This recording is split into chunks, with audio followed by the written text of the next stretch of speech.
Hello, and welcome to Birthing Beyond Borders, a podcast where we share the stories of migrant moms from around the world.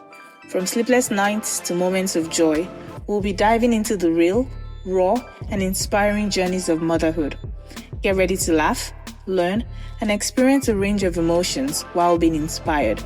I am your host, Adejumoke Olopade, and together we'll uncover the challenges, celebrate the wins, and honor the wisdom mothers carry across borders. Welcome to our community space.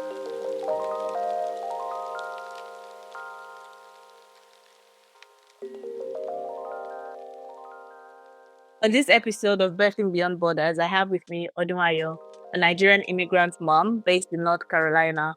Odunayo, thank you so much for accepting our invitation and welcome to the Birthing Beyond Borders podcast. Thank you so much for having me, Jumi. Really glad to be here. Excited. Awesome. I usually start this conversation, by asking my guests to share a little bit about themselves. So, we know you're Nigerian and you live in North Carolina. What brought you to the US? How long have you lived in the US? What do you currently do? Just share whatever you feel comfortable sharing. Awesome. Yes. So I've been in the US for about 4 years. I came for my graduate program in industrial engineering, and then I recently moved to North Carolina for a new job. Awesome. And how many kids do you have? So I have just one at the moment, a daughter. Awesome. And how old is your daughter? My daughter is 9 months, or she'll be 9 months in a few days. Well, that's big. Congratulations. You've kept that little bundle of joy alive for 9 months. I know, right? Yes. And I always like to know, what's your favorite thing about living in the US? My favorite thing about living in the US is honestly, is security. I love that to a very large extent. United States of America is secured. I mean, compared to where I'm coming from, to say the least. Yeah, I can definitely understand that, and I can relate to that. And I'm sure a lot of our listeners can relate to that as well. So thank you for flagging that. So I want to move to the sweet spot. As you know, this podcast is an opportunity for African immigrant moms to talk about their pregnancy and childbirth experience here in the US. So I want you to take us back to that moment where you found out you were pregnant. What did it feel like? Okay, so my pregnancy came as a shock, actually. Because so long story cut short, I was mentally prepared, but I didn't think it would come at that particular time. Right. So I always said it, like, told my husband or anybody that was really close to me, that I would get a job, I would get pregnant as soon as I get a job. So, like, nobody should pressure me or ask me questions.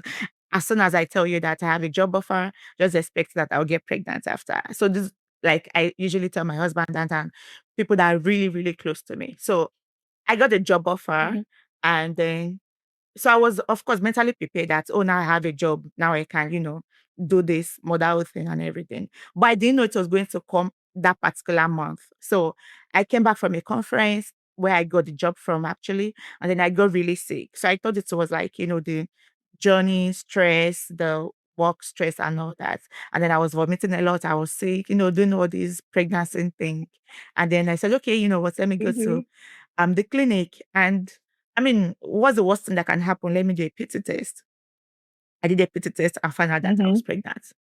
I started laughing, like I was just laughing, like, like, not laughing like joy, like mocking myself, because I'm a very playful person. So I was just laughing at myself that now, wow, like, I'm really pregnant, that kind of thing. So it was so shocking, like, because I was really surprised that, oh, they will come at that particular time, like almost immediately. So yes, I was really excited, and yeah, that was it, basically. Okay. From talking with different moms, I've heard people say they were very excited. I've heard people say they were shocked. I've heard people say they were like super nervous and like anxious about the journey ahead. And so, knowing that you were excited about yours, what are some things that kind of helped you prepare for the journey ahead? Because, as we all know, pregnancy is a journey. It's a really big and important journey. So were there things that helped you prepare, and were there things that made it difficult? Okay, so Honestly, I don't think I did any major preparation. Like, Okay. so I'm someone that believes that generally my mantra is whatever I set my heart to do, I'll do it very well. So when the pregnancy Mm-hmm. came, I just took it that, okay, it's here. I mean, I'm going to be okay. So of course, I would not deny the Mm-hmm. fact that at some point I had like maybe some, nervous breakdown at maybe intervals or whatever, or just some days I'll be like, hey, how will I take care of this baby? That kind of thing. But I think Mm-hmm. I mostly dismiss it as soon as it comes. Like I'll be all right. So Okay. I didn't do any major, honestly, this is me being fully transparent. I didn't do any preparation. Mm-hmm. I think maybe Mm-hmm. one thing that I can say that I did was maybe talk to a friend of mine that already experienced the same thing, like in my school, Okay. like a friend of mine. So like, oh, I'm pregnant. So what's up? I'm like, congratulations. That was, I don't even think she gave me anything. She was just like, you'll be all right. And we're just joking about it for the most part. Honestly, I didn't do any major preparation. Mm-hmm. So it sounds like it was like for you, it was like a mental readiness. Because like you said at the Yeah. beginning, you were mentally ready for it. Yeah. And so that might Yeah. have helped, just like get through the whole period. Okay. So also as Africans, Nigerians, um, when you're pregnant, sometimes there are cultural practices that we do. For example, they'll say, if you're pregnant, don't work at night. If you're pregnant, don't cross gutters. If you're pregnant, make sure you're eating this. Were there cultural practices that you did during your pregnancy? Or were there some that you wanted to do but you couldn't do because you live here in the US? No. Honestly, no. Okay. Okay. So when I got pregnant, because I'm a firm believer, so I think what I did mostly was just put my faith in God, and of course, the normal. Mm-hmm. So of course, definitely my husband will know. I mean, who impregnated me? It's not my husband. So my husband, I shared the journey, I shared the news with him, and then my mom and my sisters, my sister actually one, and then my husband's parents. So yeah, that was it. We didn't even tell so many people and all. So it was just like, oh, we'll join in prayers and all. There was no cultural practice, Mm-hmm. nothing. I Mm-hmm. think even if I was in Mm-hmm. Nigeria, I wouldn't have done any of it or maybe listen to or be conscious or, don't work at night. I was just living my Mm-hmm. life, honestly. Mm-hmm. Yeah, yeah. Okay. Well, thank you so much for sharing that. I want to talk a little bit about healthcare and healthcare providers here in the US, and just like how they influenced your pregnancy experience. Okay. And did you feel supported by healthcare providers? Were there moments where you felt unseen? What did that interaction between you, and healthcare look like? Yeah, definitely. So I think to answer your question, yeah, I did feel supported. Yeah. So because I mean, this was my first pregnancy. Excuse me, this was my first pregnancy. So yes, the first clinic or hospital that I visited, to do the routine checkups and all that was really supportive. Questions. They answered my questions very well. They, gave me the support I needed in a timely manner. And then when I moved Mm-hmm. from where I was before, Virginia to North Carolina, I had to switch hospitals. Do you understand? And it was still the same. I think it was even better because that was like maybe because my insurance policy got bigger. Just kidding. But the hospital was like, bigger. They had like more staff. So, Mm-hmm. yeah. Mm-hmm. So it was like, and the support was really, was premium to say the least. I enjoyed it. Mm-hmm. Okay, that's good. And in terms of nutrition, what was your nutrition like? Did you just keep eating the food you were eating before? Did your nutrition get better? Did you stick to eating purely Nigerian food? What did that look like for you? Okay, the food aspect is where it gets tricky. So naturally, I'm someone that likes to eat um hot food. So when I say hot, like what Nigerians call spicy. So, but when it's really hot, there's a lot of Mm-hmm. pepper and all that. So when I got Mm-hmm. Mm-hmm. pregnant, oh my god, it got worse. Like it got worse. I could not eat any food that was without pepper, habanero pepper, or what we call rodo. So like it was crazy that Mm-hmm. it was so crazy that I would, travel miles to African stores to get the Nigerian pepper, not because I could not eat. The habanero pepper was nothing to me. You got Wasn't hot enough. nothing to me. No, what is about what? No. So like I am. Yes, I really ate hot food, very spicy. Another thing is I was throwing up a lot. So I could not, so that made me to be really intentional about the kind of food that I ate, because even before I got pregnant, if I ate food that wasn't as hot or as spicy as I wanted, I was going to throw up. Like I would usually throw up. So imagine me getting pregnant. Mhm. So that's even worse than the case. So yes, in terms of food, I was Mhm. really, really choosy. Also, Mhm.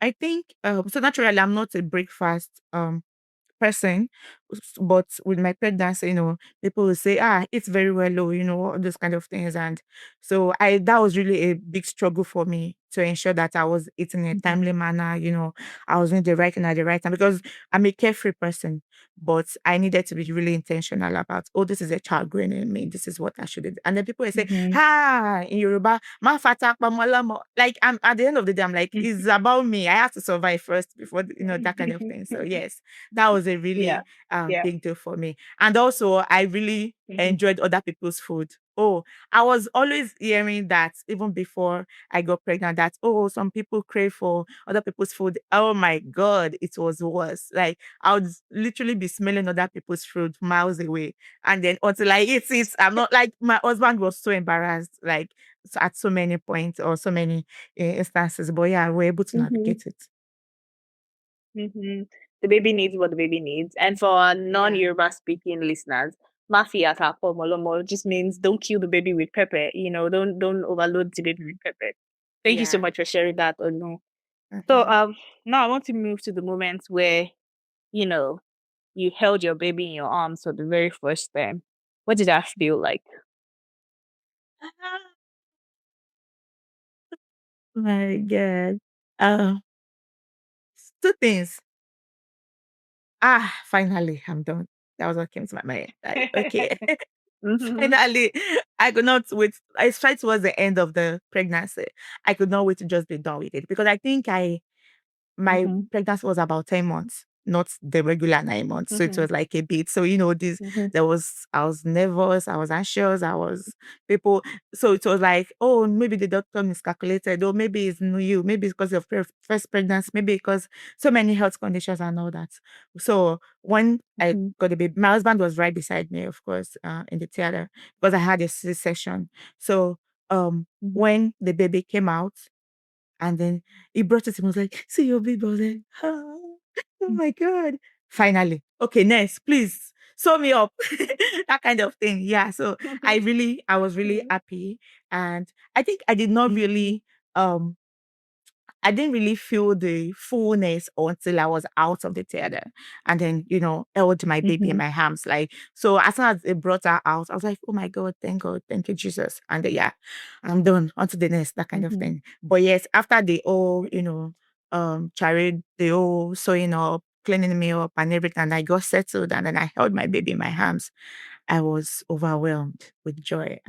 Oh my God. And then I really thank God that, I was a vessel to bring another child, another life to this world. So I felt really Mhm. grateful, Mhm. that kind of thing. Mhm. Mm. That's very beautiful. Thank you so much for sharing that. I hear a lot of mothers talk about, like that moment is just they cannot just put words to it. No. And it's just that's probably like my favorite part of this interview, just like hearing how Mhm. mothers describe the moments they held their babies. I think it's such a Mhm. beautiful moment. And so Yeah. now I want to talk a little bit about recovery. What did recovery look like for you after childbirth? Physical recovery, emotional, spiritual. What did that look like? So recovery for me. So first, during my pregnancy, I was surprisingly agile. I was really strong, like, Mhm. and because I have like relatively small stature, my I didn't really show. My pregnancy didn't really show Mhm. until I was like 7 months and thereabouts. I think I was even the one that had to tell my boss that I was pregnant. And I was already 6 months pregnant then. Like they were like, you're pregnant. I'm like, In my head, I'm like, how would somebody have this kind of stomach? So I was not really showing, that kind of thing. So I Mm-hmm. was agile, and but towards the end, it was really difficult. So I said that to say that after my birth, I was expecting, or my childbirth, I was expecting that, I'll still be like, still be strong and all that. But the first month, maybe because I had a C-section and all that, um, I was in what I would call, not first month, the first 2 weeks thereabouts, I was in pains. Yeah. I was struggling to, maybe because I was expecting that after the childbirth. I had high expectations for my, agility, to say the least. Like, maybe I was expecting Mm-hmm. that. Maybe I was expecting my head that after childbirth, I'll be jumping up and down. I was not expecting that I would be in a position, people were giving me food, I would be crying at intervals. I was not expecting that. I was thinking that I would just, pick it up. So that was a shock to me. So Mm-hmm. the first 2 weeks, I was not strong. I was in pains. I had back pains, leg pains, and all that from all the injections and all that. So, but Mm-hmm. Yeah. after 2 weeks, honestly, I got better. And people were even saying that, oh, you healed pretty fast. You did, you recovered really early. But those first 2 weeks was really, really, I would not say it was, I don't know, I was not traumatic. No, it was not traumatic, but it was just something that I don't want to go through again. Oh, but of course I will have another baby, God's willing. But like, I mean, Mm-hmm. yeah, it's not something Mm-hmm. that I would want to experience in that dimension. Yeah. Yeah, yeah, I understand you. And I guess in terms of like support from friends and family during postpartum, like when you're in Nigeria, if you have a baby, everybody's coming. Your mom is coming, your mother-in-law is coming, your sisters are, there's cousins around to help you. You almost will never lift a finger if you don't want to. Everybody's like, I was interviewing a lady from Congo last year, and she said after you have the baby, you're treated like a queen, which is true because everybody's like pampering you, they're Mm-hmm. bringing you food, they're asking you what you want, your mother is there to massage your Mm-hmm. belly. You have all of this like community of support around you.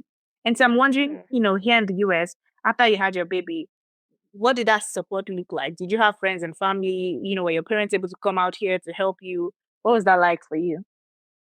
Yeah. So, um, support. I had just me and my husband, honestly. So just my Mm-hmm. husband. So my parents were unable to come. His parents were unable to come. Mm-hmm. But I had support from church members. But then the support was even limited because my residence is like really far from my church. It's about like, because Mm-hmm. so the church I worship is about approximately an hour drive. So, because I Mm-hmm. mean, we were led to that church, God led us to that church. Anyway, I said that to say that as much as they wanted to help, distance was a barrier. So they were not as consistent as they wanted to be. So when I remember when I gave birth to my baby, and then I didn't know how to bait her. Do you understand? So I had to wait a few days, Of course, we're able to mop her body and all that, but the proper, baiting, the Nigerian baiting, I couldn't do it Mm-hmm. alone because I was really nervous that, oh, this baby is so, little and all that. So I remember that I had to like wait for a few days before my pastor's wife and the pastor, actually, I think both of them came around, and then she showed me how to bait the baby. So I had to like I Mm-hmm. have to be really, really attentive because I know that, hey, this is a one time where I have to really learn it. So she taught me everything. I was even Yeah. asking questions. You would think I was writing an exam. I would say, okay, so you beat the head first.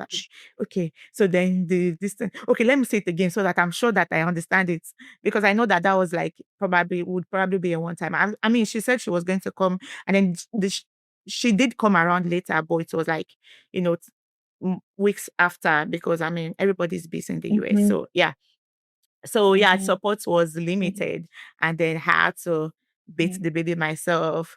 I did it once, then twice, and I'm like, I'm a pro, so I was able to really navigate it. So, summarily, support was not so much. I mean, in terms of Mm-hmm. gifts was coming here and there when I gave birth to the baby, because I gave birth in a location that was really close to my church, right? So people came from everywhere. They brought food, while I was in the hospital.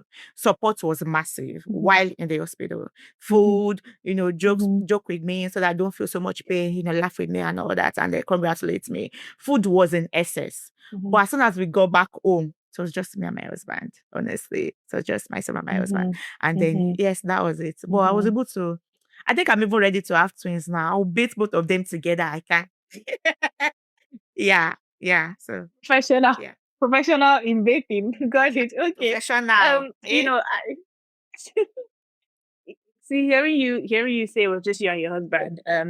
It that's like the norm, honestly, among like African immigrant mothers that I've spoken with. A lot of times it's just me and my husband, because that's all the community you have. And honestly, I'm grateful for the mothers who have their husbands here with them, and I'm also I feel for the mothers who don't. For some African immigrant mothers, they're here by themselves, and it's like a lot more challenging for them. Um, but then just hearing you say it was you and your husband, I'm curious to know, like, how did both of you navigate that new norm? What kind of adjustments did you have to make? How did your husband show up or step up? What resources helped him? What resources helped you as well to become parents? How did you navigate it? Yeah. So how we navigated it was shared responsibility. So I would not even say shared responsibility. I would say shared responsibility, but like 100. So nobody is saying that, oh, you're supposed to do this and then you're supposed to do that. Like it depends on our availability and what is on ground. So I really thank God for the kind of husband I have. I know that it sounds cliche, but that's the truth. Like I tell my close friends that to me, marriage is an achievement. If you don't agree, that's a business. To me, marriage is an achievement. I'm grateful because to a very large extent, I think your partner will even decide if you will make heaven or not. Honestly, because if your partner frustrates your life, before you know it, you are committing sin and all that. So anyway, my husband was really supportive. I think my husband even helped me to um was helping me to beat the baby at some point, like to know how detailed it was in terms of responsibility. So it would, I mean, his strength is not in cooking food, but he would try, he's not really a great cook like that, but he would try to just put some things together just to make sure that I'm okay. And yeah, I think one major aspect is night feeding for the baby. He helped me so much that I know this might sound very funny or bizarre, but there are times that because I would, pump my breast milk and then save it and all that, and then it will warm it up, sometimes when the baby is crying and all that. I don't this might sound funny, but there are times that I will sleep all through the night so much that I would not even know what happened in the night. I'll be asking in the morning, show John, did she eat? That kind of thing. Are you all right? What happened? Like, no, don't worry, don't worry. She just, forced a little bit. And then I was able to do this, to that. I'm like, will she call me? Thank you, my husband, that kind of thing. So yes, it was really supportive. And I think that's why I'm even like encouraged yeah, to have another baby when I'm ready. Do you understand? Like, because I know that says it's supposed to be there. If I had seen Shege, I wouldn't know Shege, what I mean for non Yoruba speakers is if I had seen a lot, like if I had gone through a lot of challenges, I wouldn't dare to want to have another baby or think about it. So yes, it was really supportive. We were sharing the responsibilities. It would take care of the baby, it would bathe the baby, it would cook food for me. Bathing for me was normal. I'm sorry if you're not married, but like it was normal right from pregnancy. In fact, it was normal putting on my socks for me because when you're pregnant, when it was, I was showing a lot, I was not able to like bend very well. I'll just say, hey, I'll come here. It will just come out and help me wear my socks and bathe for me, bathe my baby. I suppose to be like, my mom, honestly, was almost saying, don't kill this guy. Like, let him breathe. I'm like, but I'm the one that gave birth to the baby. Like, I've gone through it. I was like, it doesn't matter. Don't still give him so much stress. At some point, I'll just say, you know what, just sit down. I don't want you to get sick and all that. So yes, it was shared responsibility, but then 100. Yeah.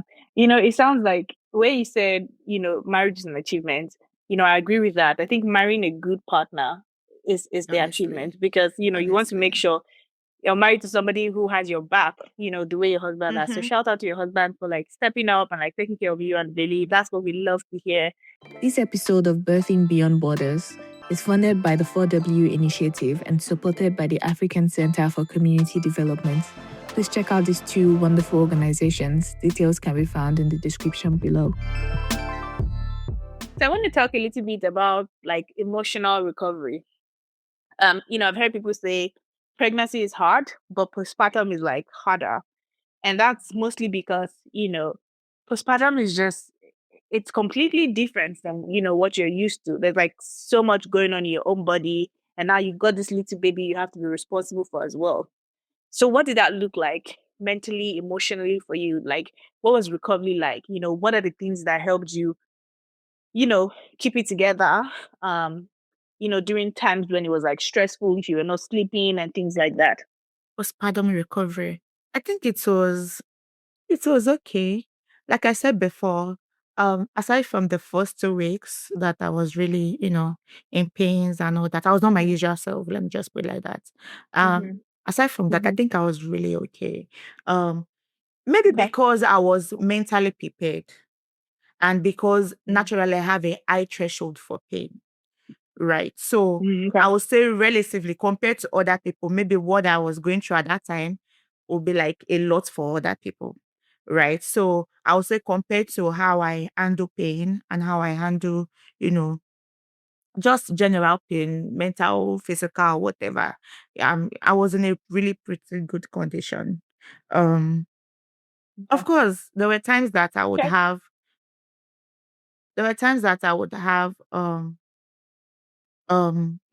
intermittent maybe back pain or um, lower abdominal pain. But yeah, I was Mm-hmm. whenever I use my prescribed drug, I'll be okay. Mm-hmm. Although I know that there were times that the pain really gets really high, like really really high, and I would even cry at some points. But I think all of that happened in my first 2 weeks, honestly, because Mm-hmm. I remember there was Okay. even a time that I called my health practitioner, my doctor. I called her and then I was really crying that, oh, I want more, I want a refill, that kind of thing. And then she had to like ask me questions. They are always making sure that you're not overdosing, that kind of thing, that maybe it's not Mm-hmm. like you're already Mm-hmm. used to it, because those drugs can be really Mm-hmm. addictive. So but all of that honestly Mm-hmm. happened in my first 2 weeks. It was a lot. So it's like Mm. I compiled all the Yeah. pains together. Then after that, Mm-hmm. I was just okay, honestly. Okay. Okay. That's good to hear. And I know, I've heard you talk about your church and your pastor's wife coming in to help, show you how to birth the baby and all of that.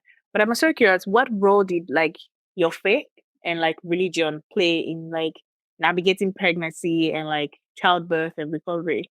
Um, Africans are very, spiritual and religious people. So for a lot of us, our faith is a big part of like our journey in life. And so I'm just curious, what role did that play in terms of like the journey through pregnancy, childbirth, postpartum, recovery, all of that? Okay. So my faith really played it was a central, part of my journey, honestly. I cannot rule it out, honestly, because Mm-hmm. I mean, based on our culture, as soon as you get pregnant, people will start telling you so many things. People will start, even people that have not dreamt before in their lifetime, they will start dreaming. I saw this, I saw that. So as soon as I got pregnant, Mm-hmm. I specifically told people that were close to me, I don't want to hear it. I don't want to, if you see anything, just pray about it. I don't want to hear it. I don't want to see it. I don't want to feel it. Don't tell me nothing. Right. So because I Mm-hmm. mean, we are humans at the end of the day. So I gave that really strict warning, especially to my mother. I hope she watches this, she listens to this podcast. We'll make sure she listens to this. We'll send it to her. Yeah. Yeah, I told her like I know that you'll be nervous and all that or anxious and all that, but don't worry, I'll be okay. So yes, and of course Mm-hmm. we told people that we needed to tell. I told my pastor that is not even in in the US. Like I have a Nigerian pastor that was my pastor, my mentor, because they're still in touch. So, and was like, okay, you're fine. Because we somewhat share the same values. So it's not someone to panic or whatever. Even times that I would dream or, see things that are really distant, it would even first ask me, I hope it's not your mind, that kind of thing, before trying to give me lots of psalms or whatever. So you first make sure that it's not my mind, it's not my mental state. I'm actually in a good state. What's happening to you? Have you eaten? Are you fine? Hope it's not that you didn't take your bath. That's why you dreamt that you were bathing in your dream, that kind of thing, like to rule out all the possibilities before going spiritual. So yes, we're not just bombarding everything with spirituality. No, that kind of thing. So yeah, faith was really an integral part of my journey. I prayed a lot. I actually fasted too, but I was really careful to ensure that it did not affect my baby. And my husband is a prayer warrior. Whenever I see him pray, I'm always stunned on. Sorry to the single people. So yes, yeah, it was really an integral part of my journey. Yeah, it helped me a lot. Thank you for sharing that with us, Edwin. Okay, so now I want to go to the next section of this, interview, and it's about navigating resources and the things that helped you during pregnancy. And so in the US, there's like a lot of resources. Some people have doulas, some people have like community organizations that like step in when they are pregnant or after they have the baby. So I'm curious to know what resources, formal, informal, helped you the most during pregnancy, and even during postpartum, did you have a doula? I know you talked a lot about like your faith, your church. So we know that the church helped. But like, did you have a doula? Were there community organizations that, provided any resource to you? And how did you find out about these organizations or services? Do you know that I didn't even know what I don't even know if I can pronounce the word doula meant until I was maybe 8 months. Honestly, I'd never heard it. Honestly, I'd never heard it. So when a friend just said or mentioned it in passing, I'm like, oh, what does that even mean? So I googled it and I'm like, oh, okay. So that I didn't even have those resources. I didn't know what that meant until that time. And I didn't even use them at all. Also, I think I was just doing my regular checkup. So I'll just go to the hospital when I'm supposed to go, take whatever vitamins they ask me to take. I would think that um learning from people's experience um helped me too. So I think that was like information or maybe just reading online. And I was always very careful about what I read. Like I'll filter whatever I read. So I'll say that a major Okay. resource, honestly, thinking about it now, would be my friend that already walked my path, especially in this because I like I mentioned, I was in Virginia before I moved to North Carolina. So I gave birth in North Carolina. I was already like really due, maybe like I gave birth about 2 months after I moved to North Carolina. So I was really, really close to delivery. Okay. So my major resource was my friend. So she was the one that, directed me to the kind of hospital I can use, or what insurance I can leverage on, or where to get, baby things. Or she was even the one that she actually forced me. I'll use force. Ellen, shout out to you.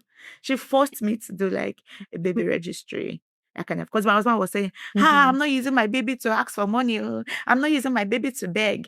And then she was like, no, that's not how it works. Like people, and then I can see categorically that we've not spent a dime, $1, a cent on Pampers or baby wipes since my delivery.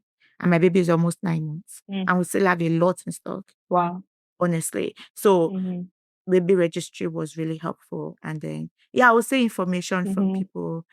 Also, I remember that when I gave birth to my baby, my insurance covered it, right? But I still had like a copay. And then my pastor's wife, she's an health practitioner, told me that I could use Medicaid. I'm like, oh, because I'm working, I don't think I'm eligible, blah, blah, blah. And then she's yeah, apply regardless, you don't know. And then I was not approved, but I was approved for something called emergency Medicaid. I'd never heard about that in my life. To the glory of God, I did not spend $1 on my childbirth. Wow. Like I did not pay for anything. Like I did not pay for anything. Like Mm-hmm. it's so funny that that could happen. I didn't know Mm-hmm. that Mm-hmm. that Mm-hmm. existed. So information, talking to people that matters, yeah, was Mm-hmm. really helpful. Yeah. And then in terms of Yeah. maybe nanny or whatever, because both of us are working parents, I think I had an in-house babysitter at some point. So we had cameras set up. So I would check my phone through the camera, and then I'll come back and all that. And Mm-hmm. then my husband did not go to work every day. So that really helped. Okay. I loved when you talked about like, speaking to people, because as Africans, there's like this culture of hush hush around pregnancy. It's like, oh, you're Yeah. pregnant, keep it yourself, don't tell anybody. No. But in this country, like you need people to tell you about resources, like your pastor's wife that shared that with you. And there's so many people who don't know that you can get the breast pump through your insurance. Not just the breast pump, you can get a bunch of stuff through your You insurance. are so But right. like you would Yes, not know if I you don't got ask it. So, people. mm-hmm. So there's just like so Yeah. many resources out there. So thank you so much for sharing that. Mm-hmm. My last section, Odonya, is to kind of do like a sort of reflection and advice for like new moms. So looking back, is there anything you'd have done differently during your pregnancy, postpartum, childbirth journey? Were there any resources you wish you had known about that you didn't have access to? Is there anything you'd have just done differently in general? I think in general, so glory of God, my journey was really easy, honestly. Easier than I expected because Mm-hmm. I was really I think one major challenge for me was how to nurture a life. Mm-hmm. I mean, I know nurturing a life includes so many steps, like, bathing her, feeding her, teaching her, that, instructing her and all that, and love and in care and all that. So I was really nervous about how I would bring up a child, to be an adult, like like a life whose destiny is in my hands, Yeah. honestly. I think I really, I was, yeah, it was a big deal for me. So I would say that, what I would have done differently was not underestimate myself, honestly. Um, Mm. to new moms, I would say that, or aspiring moms, I would say that, you you can do whatever you set your heart upon to do, and you have everything available. God has made it available. You're just supposed to tap into it. So tapping into it include talking to people that matters. Tapping into it include holding on to your faith. Tapping into it include not being stubborn. When they tell you to do something, you do it. That kind of thing. I mean, tapping into it Mm-hmm. include joint strength, inner strength. It's okay to cry. It's okay to yell when you need to. It's okay to feel those emotions, but in all, you'll Mm-hmm. be fine. You'll be good. So if I want to have another child, or when I'm ready to have another child, I think I would pray more. I would source for resources more than, and I will bombard my baby registry. Even you, I'll send it to you. You are going to buy. Send it to me. Send it to me. Bring it on. Yes. So yeah. So let me I let me love put that. it summarily. My advice is that you can do it if you put your mind to it. If you Mm-hmm. believe it, you can do it. Yeah. Thank you for sharing those words of encouragement. I think it's very important for us to hear that we can do it, because I'm going to be honest with you. So I've been married for about 5 years. And I remember that in the first few years, I was so nervous about like just having a kid in the US without my parents. I'm just like, I'm not ready. It's too much responsibility. But, hearing a lot of women talk about how they've navigated this, I think has definitely helped me see that I can do it. It might not be the easiest path to tread, but I can do it. And so I think it's very important to just remind mothers that look like us, or women that look like us, and are in situations like us where you don't have your family around, that you can do it. And the good thing about African and our community is that there would always be community around you. You'd have the church, you'd have friends. There'll be Yeah. people that would step in at different points to support you and uplift you. So thank you for reminding women who are listening to this. And my final question to you, Odur, is for healthcare providers and maternal health organizations that provide service to pregnant women or immigrant mothers, what advice or what would you love for them to hear in terms of providing care to women that look like us? I would say that maybe because I did not experience any bad, you know, I did not have any bad experience. I really would not have anything per se to say to that, because my advice would have been based on a situation that I want to be better. Thinking about it now is maybe when I needed to contact my doctor because I needed a refill, that kind of thing.